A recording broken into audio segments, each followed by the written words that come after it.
নমস্কার, আমি ডক্টর বৈশালী রয়। আজকের এই ভিডিওতে আলোচনা করব যে ক্যাপসিকাম বা শিমলা মির্চ যেটাকে আমরা বলি, সেটা শরীরের পক্ষে কেন উপকারী।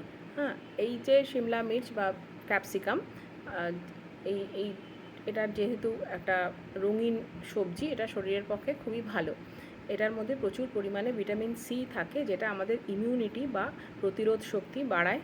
এটার মধ্যে অ্যান্টিঅক্সিডেন্টস থাকে প্রচুর পরিমাণে। হ্যাঁ, সেটা আমাদের শরীরে অনেক রকমের ক্রনিক অসুস্থতা বা ক্যান্সারকে প্রতিরোধ করতে সাহায্য করে। যেহেতু এটার মধ্যে অ্যান্টি ইনফ্লেমেটরি প্রপার্টিজ রয়েছে, এটা শরীরের কোথাও প্রদাহ হলে সেটা কমাতে সাহায্য করে।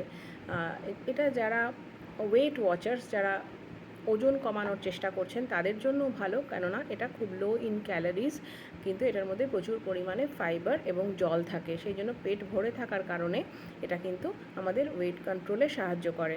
এটার মধ্যে লাইকোপেন রয়েছে। লাইকোপেন থাকার কারণে এটার মধ্যে কিন্তু প্রচুর পরিমাণে অ্যান্টিঅক্সিডেন্টস থাকে, যেটা আমাদের তারুণ্য বজায় রাখতে সাহায্য করে, আমাদের চামড়া ভালো থাকে। এটা কোলাজেন প্রোডাকশানেও হেল্প করে, সেই জন্য এটা চামড়ার ভালো থাকায় সাহায্য করে। এটা কিন্তু বোন হেলথের পক্ষে ভালো। হ্যাঁ, এটার মধ্যে প্রচুর পরিমাণে ম্যাঙ্গানিজ রয়েছে। এটার মধ্যে ভিটামিন সি আছে, এটা তো আগেই বললাম, যেটার জন্য এটা ইমিউনিটি ভালো, আমাদের মানে হেলদি রাখতে সাহায্য করে। অল ইন অল আমরা কিন্তু এই যে সবজি যেটা ক্যাপসিকাম, সেটা কিন্তু আমরা রেগুলার ডায়েটে রাখতে পারি। এটা কিন্তু আমাদের ভালো থাকাতে হেল্প করবে। Thank you.